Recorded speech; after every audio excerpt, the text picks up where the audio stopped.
Hey everyone, this is Kit Cabello with Hard Lens Media, and this is an ongoing coverage of the strike that's happening here in the city of Chicago. This has to deal with Chicago Teachers Union and SEIU Local 73 striking so that they get a fair contract and get more resources for the students in the city of Chicago. As it stands right now, Mayor Lightfoot and her administration is still turning a blind eye to the concerns that's been brought up by CTU and SEIU Local 73, and let's face it, Chicago is not broke. We do have resources, but for some reason right now there's a clear impasse, and this strike is impacting a lot of people, and it's really important that we actually fund our public schools. And with me today is another representative with CTU, Kaylee Fehrenbacher. She's a special education teacher. Kaylee, for our viewers and subscribers, could you please just give us a short background to who you are and why you decided to become a special education teacher? Yeah, so I became a special education teacher because I wanted to work primarily with students with disabilities and work one-on-one with those students and be able to provide that extra support that so many of our students need today. And what else did you ask about? Just really why you decided to become a special education teacher, and what led you into this field? What primarily led me into this field is I also have two siblings that are special education teachers. So I got a lot of experience firsthand on what it looks like, the environment it is, and I really enjoyed it and saw the impact that the students had. They do not teach in CPS, so I've gotten to see other environments and what it looks like to have full supported classrooms and resources for students. Right. So we always hear this from especially from some past coverage that, you're hearing stories of teachers that have to buy school supplies for students. Now, I can imagine what else we have to buy in regards to helping out students with special needs. So let's talk about at least before the strike, because you mentioned you saw facilities in which, schools are funded and supported and compared to CTU. So before the strike, what is it that you had to deal with in regards to making sure that your students in your class were able to get the proper kind of education, have the resources needed? What was the kind of, struggles that you had to deal with? Yeah, especially coming into the school year, it started off pretty stressful. Having, first of all, to deal with the scheduling conflicts and the issues of the overcrowded classrooms. Student schedules were not set, which therefore also made students not be able to get into a routine right away and not know what classroom they would be placed in or if it was overcrowded. So therefore, we can't even begin to start giving our interventions and providing supports because we're dealing with just the logistics of maintaining an environment where everyone knows where they're going. Right. So that right there is trying to make kids feel comfortable and tell them that it's okay when you also don't have answers to not being able to get support in the classrooms. And I guess too, with resources, there's not enough education for administrators in the city and for CPS to know what resources teachers need in these schools. And it's kind of an uphill battle, constantly having to go to your principals and asking, hey, I need funding for this specific program that I want to use in my classroom. And they don't have the money, or they don't know where to put the resources where they think is the most need in the school. And too often, students with disabilities don't get those resources, and they're on the low end of the needs in the school. So I'm curious. I want to kind of just get an idea of the school year or what you had to deal with, at least before Mayor Lightfoot became mayor, because under Mayor Rahm Emanuel, 54 Chicago public schools were shut down, half the mental health facilities were shut down. He's left a pretty dark legacy in this city, and I can imagine what else, impacted, classrooms that had special needs students. So was there at one point, at least before Rahm Emanuel got into office, was there at least some idea or concept of resources to help out special needs students? So you're saying before Rahm Emanuel got in? Or at least during his time, at least. Okay. I have been teaching for 3 years, so my perspective is solely based on what I've seen in the past 3 years, and then also what other special ed teachers have provided information to me. But as far as resources being like having a social worker at every school for multiple days of the week, that is one resource that has been taken away, where the social worker might only be there 2 times. I know my first year teaching, we only had one social worker for our students with disabilities.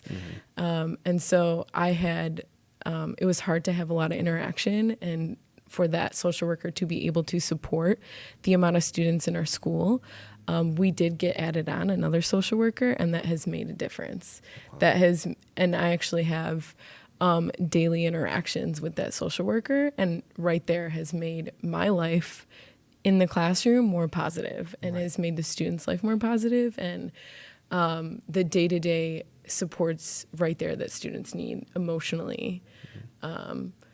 And as far as like curriculum goes for resources, or because of overcrowding, because multiple schools have been closed in Rom's when he was in office. Right.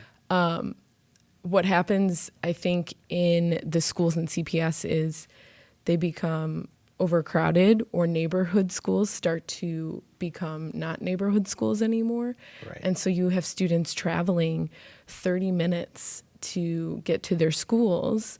They're taking multiple buses, multiple trains just to get to the schools, which also has caused issues with attendance. Right. And how do we get funding in our schools based off of our attendance every year? So if you don't have attendance high, therefore our budgets become lower. Therefore we lose resources. So it's a horrible game that's being played on the teachers, on the students, on the parents, on the faculty. So let's talk about the strike, because Heartlands Media, we were there at CTU Center, at the Chicago Teachers Union Center, when Senator Bernie Sanders came by to visit you guys. There was like, I'm going to say to my best guesstimation, 2,000 people. It was a crowded event. Not everyone could be there. But I was watching it online. Yeah, we were live streaming on our YouTube channel as well, and it was a historic event, and you could feel the energy in the room. There was a lot of people that were excited to, really fight for a better future for the students, for their schools. People were fighting for their schools. Yeah. So, but there was also clear anger. And like for a long time, let's face it, Chicago has a sad history of corruption and turning a blind eye to its infrastructure and to the needs of its people. So I think for our viewers and subscribers, to our national audience, I think it's very fair to ask, what is CTU asking from Mayor Lightfoot and her administration? The main points that we're asking for is we want enforcement language about class sizes. So that's saying we need you to put in our contracts that you will put a number on how many people or how many students we have in each classroom. And specifically too with special education. Today we had people meeting to talk about the issues of class size with students with IEPs. What happens way too often What is IEPs, by the way? So IEPs are individualized education plans. This is a legal document for any student with a disability that they're receiving the services, the interventions in their classrooms. And that also talks about minutes. So if I have a student who has a learning disability, they have 230 minutes in English a week. And I, as the special education teacher, would be implementing that. So if you're looking at a class size where there's a roster of 12 students in a 35 total roster class, and then there's 12 students with an IEP, how do I provide 230 minutes to each kid in that classroom for the week? That's an impossible task. Yeah. It's I only can imagine what other teachers like yourself have to deal with, and I didn't know it was that bad. But I think also going forward, there's another thing that's being asked. You're asking for more nurses, for more librarians, more support staff, more resources.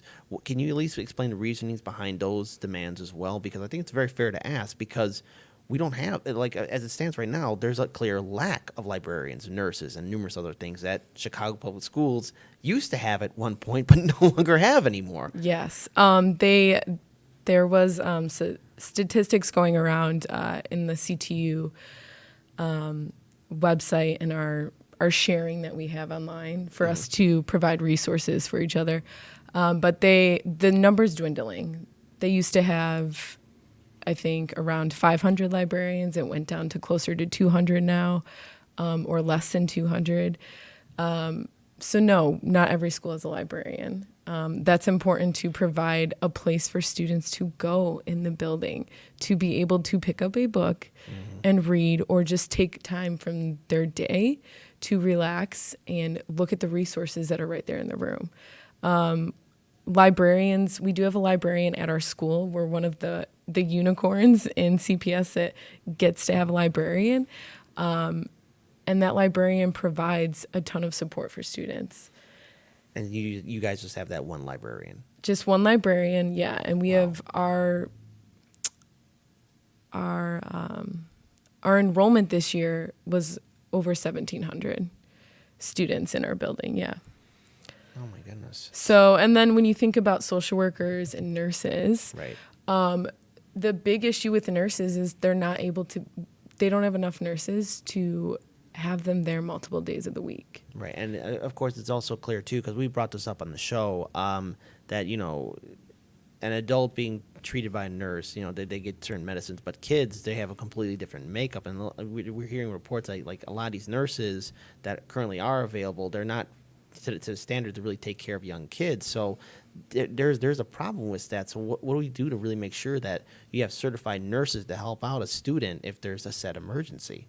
Right. And that's where it comes in, where we have to call an ambulance instead of being able to do anything, because we're not certified in giving any medical, implementing any medical things besides if you are CPR certified or first aid certified. We aren't certified to do a lot of those things that our students need. A simple example is there's students that have physical impairments and they're in a wheelchair and they have to get their pee bag changed. And so if there's not a nurse there every day to support that student, and it's in there's also legal documents for nurses and for social workers stating what's the plan, how do we implement this in the school day, how do we support those students in the school day. So if there's no nurse there to help that student change their pee bag, they're going to have issues changing their pee bag and might smell, therefore causing social emotional issues, therefore having to come back into the classroom when they don't feel comfortable. Right. So that's one example of why having a nurse in the building every day to support students, or having more than one nurse in the building to support the amount of students that are there. All right. Now let's also deal, because you mentioned social workers too, because I think this is something that Mayor Lightfoot and the city government of Chicago need to be aware of. Look, Chicago does have a violence problem. There's clearly a lot of trauma, especially on the south and west side areas of the city of Chicago. And with Rahm Emanuel shutting down half the mental health facilities, we're lacking resources. Communities are lacking resources to deal with people who are dealing with, trauma, PTSD. So what is the significance of having social workers there in a classroom? Because I'm pretty sure you have seen, and some of your colleagues have seen, students who have dealt with serious trauma that no one should see. And what is the significance of having a social worker? So social workers do a lot of different things. I guess if on the high end, they are the people that call SAS a lot, which is that's like a crisis intervention team that comes in and supports a student if it's like a high need incident, when they're saying they're feeling suicidal, that they want to hurt themselves, those situations. They also work a lot with DCF, having to call and make reports constantly. But the day-to-day business of what a social worker does is they are taking kids out of the classroom or during a free period to discuss like what's going on in their life. It's that 20 minutes to 30 minutes where that student gets to just sit there and talk to somebody in a private situation where they don't have to feel uncomfortable They know that what they're saying is not going to be told to other people. They can deal with their feelings. And it's also a great way for teachers to get support. So if you see an issue in the classroom, and that student has their head down, or they're crying, or you notice that they've missed a whole week of school and that's not like them, you should be able to easily get in contact with the social worker and create a plan. Say, right, this is what I'm observing in the classroom. Have that social worker come in, talk to them, have multiple adults be there to support that student. And I think as a teacher, we can't do all of those tasks when we're also trying to implement instruction, in whether it's 50 minutes, whether it's a longer period, a longer block period. We can't always address all those needs. Right. And a lot of our students do come from neighborhoods where they do see violence every day. And there's stuff that we cannot address in 2 minutes in a conversation in a classroom when there's 32 other students in the room. So having that support of having multiple social workers every day at the school makes a difference, because you can easily message or ask one of them to come down and grab a student, and therefore you're de-escalating a situation. You're making the situation go from not having to be more abrupt and having the student feel more like they don't have control of what's going on. Right. And so with looking at Mayor Lightfoot and her administration, if you had a chance, you and some of your colleagues really speak to her and really address these issues, what would you want to say to the city government in regards to really helping out the schools? Because in the city of Chicago, public schools have been denied resources, but yet we have the TIF funds, and yet there's no talk about really using the TIF funds. And so this is kind of goes on to the ongoing thing of a book we like to talk about a lot on our show, Chicago's Not Broke, written by Tom Tresher, and I think it's a book a lot of people should read because it talks about the TIF funds. What would you say to Mayor Lightfoot about using the TIF funds? I would say if you want to, I mean, she ran on these campaign promises, right? Right. If you want to improve community, if you want to improve the lives of people of color and people who are in low income situations, then this is the opportunity right here. This is how you change that. Being a teacher, being in a school, it's being a part of community. There's no way you can't divide that. So schools are a part of the community. That's how you improve a community. Right. And so I think that's what I would say to them is this is a chance to make a difference. It's 2019. I mean, are we going to wait another 10 years to make these changes? Right. Are we going to do this to another generation of kids? Right. And that's the main thing, yeah. And it's an ongoing problem, especially when Heartlands Media was starting off. We talked about a lot about gentrification and how schools being shut down is like a death blow to a community. It's like ripping out the heart. And the very fact that Chicago does have money, we do have resources, yet there's a lot of political red tape stopping it. It causes a lot of people to wonder, well, why is this allowed to go on? We have projects for the downtown area. We have projects for Navy Pier. We have projects for more affluent neighborhoods. But as for the real lifeblood of the city of Chicago, the communities, the people who make Chicago, they're being ignored. And one of the results is you have people being displaced. So obviously the strike is happening now to fight for the schools, because these schools they mean something to the community. They mean something to the teachers, the faculty, the students, the parents. It's an ongoing system, and yet it's being ignored. So I think for our viewers, what they probably want to know is what is basically the sense on the ground? Like, what are you and your colleagues right now feeling as the strike goes on to its 8th day and going on to the 9th day? This is a long strike, and it's a historic one. We haven't seen something like this in a long time. So what's the feeling on the ground amongst CTU and SEIU Local 73?